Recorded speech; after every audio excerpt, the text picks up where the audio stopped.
pag-usapan naman natin itong e-files inventory system kung paano ito makakatulong sa iyong company. So meron tayong dalawang Google Sheets. Ito yung inventory sheet at yung isa, ito yung source ng data natin kung saan tayo mag-i-encode ng mga orders. Meron tayong separate na video kung paano gumagana itong Google Sheets na to. Pero ngayon, itong video na to ay naka-focus dito sa inventory. Okay, dito sa inventory sheets natin, meron tayong 5 tab. Ito yung stocks in, ito yung inventory, endorsement, orders data, at data validation. Dito sa may stocks in, dito kayo mag-i-encode ng mga quantity kung ilan yung darating na stocks sa inyo. Like example, ang date ngayon ay April 7. April 7, may dumating na faucet or may dumating na hose extender na nasa 1,000. May dumating na brown shampoo na 3,000. May dumating na Regius Kids na 2,000. So dito nyo ilalagay lahat ng mga quantity ng mga products na darating sa inyo. Dito naman sa may inventory, dito sa may beginning inventory, dito nyo ilalagay kung ilan yung existing na quantity na nasa warehouse nyo ngayon. Kung meron kayong Faucet Plus dyan, example lang, Faucet Plus. Kung meron kayo dyan na 2,000. Kung meron kayong hose extender na may existing kayo na hose extender na 50 cm na 500, lagay nyo lang dyan. Okay? Dito sa may total stocks received, ito yung nakakonect dito sa my stocks in. So kung maglalagay kayo dito ng quantity, automatic mag-i-encode dito, mag-update dito. Yung total out naman, ito nakakonect ito dito sa my orders data. So kung mayroong mag-appear dito na bagong data, like example itong 100 na quantity, automatic na yan na magli-less na dito. So naka-automated tayo. Dito sa remaining stocks, ito yung beginning inventory plus total stocks minus total out. Ito yun. So, dito sa status, meron din tayong 3 tags. Sufficient, low stock, at restock. So, kayo maglalagay kung ilan yung quantity, kung ano yung gusto ninyo. Kung gusto nyo na 1,000 plus yung quantity ay magiging sufficient. Kapag low stock naman, kayong bahala kung maglalagay kayo ng maximum of 999, minimum of 500. Pag restock, 499. So, kayong bahala. Kayong maglalagay ng quantity dito. Okay? So, kung gusto nyo i-filter yung mga item na naka-restock, ito yun. So, lahat ng mga to, mapupunta rito. So, kung gusto nyo makita yung mga low stocks, so, makikita nyo lahat yan. Gusto nyo makita yung restocks, so, makikita nyo lahat yan. Okay? Base ito dito sa nilagay ninyong quantity. So, makikita mo dito, 462 na lang. 471. So, lahat ng 499 pababa, malalagay sila dito. Okay? Kung ilalagay natin sa low stocks, so, kita mo, 999, lahat ng 999 na quantity hanggang 500, mapupunta sila dito. Okay? Kapag sufficient, lahat ng item na 1,000 pataas, makikita mo dito. Okay? Dito naman sa may endorsement, ito napaka-powerful ito kasi lahat ng mga i-encode ng mga staff mo dito ay makikita mo rito. Ang gamit nito ay para malaman mo kung ano yung mga products at quantity na ilalabas mo sa warehouse at i-endorse mo sa operations. Like example, dito sa may orders data. So, ang date ngayon ay April 7. Ito ay naka-pending. So, kung ilalagay natin sa confirm, tingnan natin. Wala muna. Okay, kasi naka-confirm lang. Ibig sabihin ng confirm, na-verify na yung details ng customer. Usually, ginagamit ito ng mga sellers na gumagamit ng Facebook ads. Kasi bago nila i-fulfill yung order, kailangan muna nilang i-confirm yung delivery details ng customer.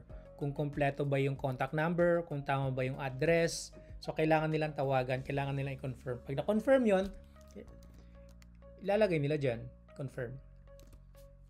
Yan. So, pagdating dito, makikita nyo na kung ano yung mga item na ilalabas sa warehouse. Eto na. Dito sa may inventory, nag-appear na siya dyan. So, eto yung Alkaline C, 101 ang ilalabas mo sa warehouse. Regius Plus, 101.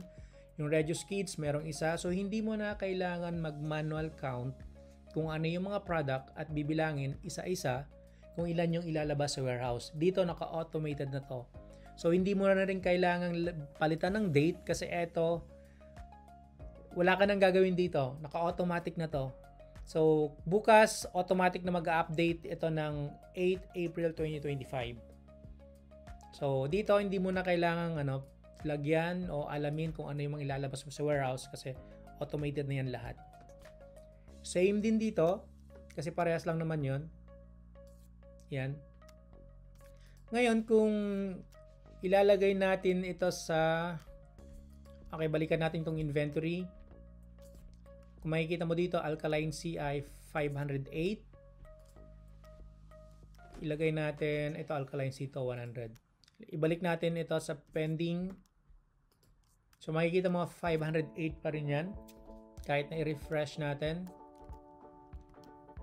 Hindi yan nagbabago, 508. Why? Kasi naka-pending siya. Pero kung ilalagay natin sa confirm, ibig sabihin, na-confirm na, na-verify na yung delivery details. Na-confirm na siya. Pagdating dito, hindi pa yan nagbabawas. Kasi na-confirm pa lang. Pero kapag nilagay mo yan sa sa fulfilled, tingnan natin kung ano mangyayari. 508 magiging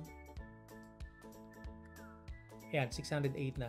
So, ibig sabihin, yung 100 na quantity nadagdag na dito sa may total out.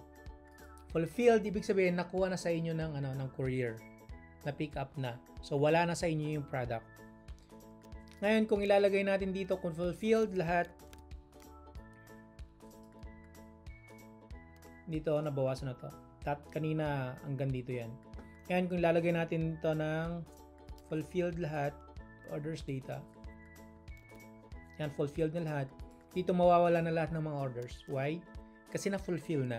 So, hindi nyo na kailangan maglagay ulit dito ng item kasi nailabas na sa warehouse at na-fulfill na. Pagdating dito, ganun din. Endorsement. So, wala na. Wala ka nang ilalabas sa warehouse kasi nailabas mo na. Okay? So, dito naman sa orders data, lahat ng data na nandito ay nanggaling dito. Okay? So, tuwing may mag-i-encode dito ng bagong order, automatic mag-update na rin to. So, connected sila. So, wala kayong gagalawin dito. Wala kayong gagalawin dito. Dito, mayroon kayong gagalawin kasi dito lang kayo titingin kung ano yung ito lang naman ang gagalawin ninyo. Ito 1,000, 999, 500, 499 at itong low stocks. So aside from that, wala na kayong ibang gagalawin. Itong stocks in, ang gagalawin nyo lang naman ay yung mga product na paparating sa inyo. Maliban dyan, wala na. Dito sa data validation, wala kayong gagalawin dito. Okay, so reason why kung bakit in-automate natin to kasi para maiwasan natin yung human error. Para kapag may nilabas tayo sa warehouse, exact na quantity at product yung mailalabas natin. At makikita natin agad-agad dito kung ano yung mga product na kailangan natin mag-restock. So, dati kasi kailangan mo pang alamin kung ano yung mga product na kailangan mong i-restock. So, kung napakarami kang mga products na ganyan, mahirapan ka. Pero kung meron kang ganito, isang click lang, alam mo na agad. Yan. So, makakapag-ready ka na. Kapag alam mong nasa low stock ka na, kailangan mo nang i-ready yung yung suppliers mo, yung PO mo sa kanila upang sa ganon, hindi yan mapunta dito sa may restock.